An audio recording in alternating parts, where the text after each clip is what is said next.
Hi, we're looking at the 5 historical facts behind the resurrection. We've been using the mnemonic alive to help us examine the evidence. Previously we've looked at A, a death by crucifixion, and L, ladies find the tomb empty. And today we're looking at the third piece of evidence, I, which is independent and multiple appearances of Jesus alive after his death. This is what is said in the book of Acts, chapter 1, verse 3. He presented himself alive to them after his suffering by many proofs. And in Acts chapter 2, Peter says these words, "This Jesus God raised up, and of that we are all witnesses." And later in Acts 10, Peter says, "We ate and drank with him after he rose from the dead." In the Bible, we have multiple eyewitness accounts of meetings with the risen Jesus. We have these recorded in Matthew and in Luke and John and in the book of Acts. And then in Acts, we have the multiple sermons that testify to this and the multiple legal defenses about this that are given throughout the book of Acts. And then in 1 Corinthians 15, we have a list of appearances recorded for us as well. So we have multiple eyewitness accounts.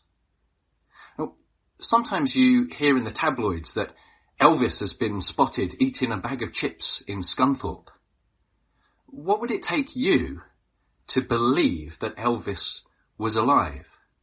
Just one person from a distance seeing someone who looked like Elvis eating a chip? No, you'd want multiple eyewitnesses, and you'd want multiple occasions that they saw him. You'd want people asking him questions and him answering those questions, and maybe even that they touched him or that they took one of his chips. You see, eyewitnesses can sometimes make mistakes in the details of their testimony. And this happens particularly if a situation occurs suddenly and unexpectedly, if that situation is then over very quickly, if it involves strangers, and particularly if there's a weapon involved where all the focus is on the weapon rather than everything else that was going on, people can make mistakes in their eyewitness testimony. So let's look at the eyewitness testimony recorded in the Gospels and see how it weighs up. First of all, Jesus appeared over a period of 40 days and met with various people, men and women. He met with individuals, with pairs, with small groups, 7 people, 11 people, with a larger group, and at one time to a huge crowd of over 500 people. Who did he meet with? Well, he met with believers, he met with doubters, skeptics, and even enemies.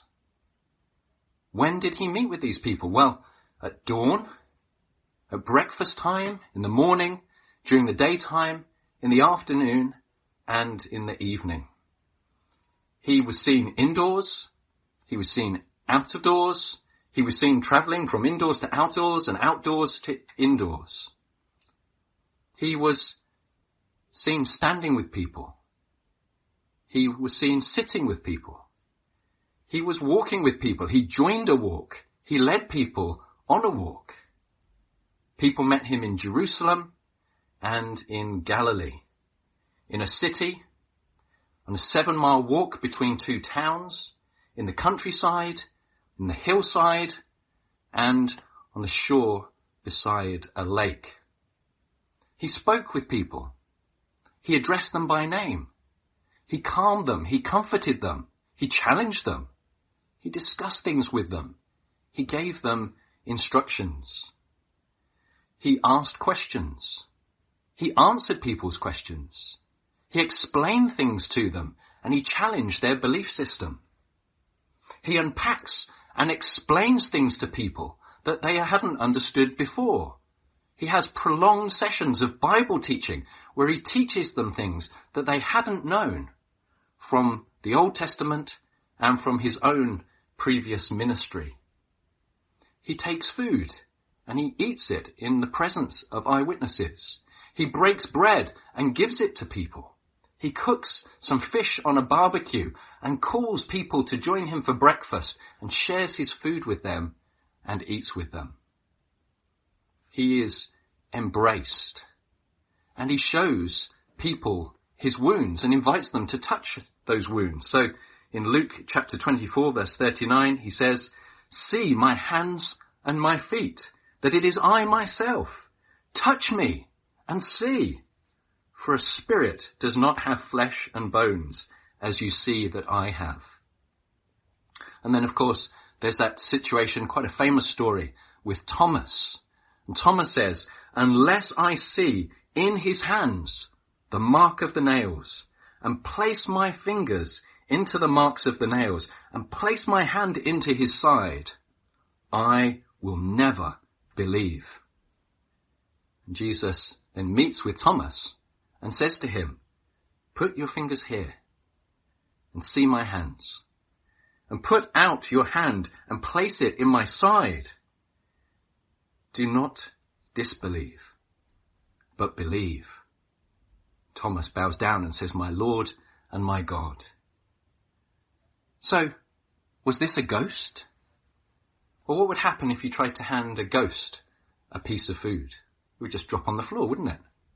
Was this a hallucination? People can sometimes have single hallucinations, or sometimes have more than one hallucination in the same location or at the same time. But here we have something that matches nothing recorded in psychology. There are no records of multisensory group hallucinations taking place in multiple locations over a long period of time. What about a delusion in the mind of the person who saw him? Or can a delusion cook you breakfast, give it to you, eat with you, and then lead you in a Bible study? And maybe one person could be deluded. But here we've got multiple people, 500 at one time. You cannot have mass delusions like that. And then some people say, well, he rose spiritually, but not really physically. Well, they touched him. They held him. They felt his scars. He had a physical body. Flesh and blood, he says. "See that I have flesh and blood." And he did all of this over 40 days to multiple independent eyewitnesses who saw him alive after his death. What was the effect on those who saw him? They were fearful. They believed he was dead. They'd lost all hope. They were despairing. And instantly they were transformed in their beliefs and their actions. They became courageous and bold. They no longer feared prison or beating or even the threat of death. Instead, they boldly went around everywhere proclaiming that Jesus was alive, and the resurrection was the very heart of their message. And where did they begin doing this? In Jerusalem, the very place where he'd been crucified and buried. Now, if you're going to start a religion by making up a story that someone has risen from the dead, you would do that in a city far away, where no one can check, where you can't ask any of the eyewitnesses.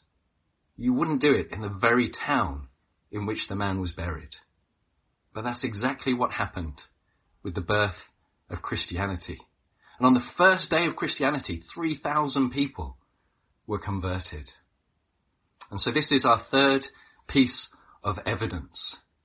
Independent and multiple appearances of Jesus alive after his death.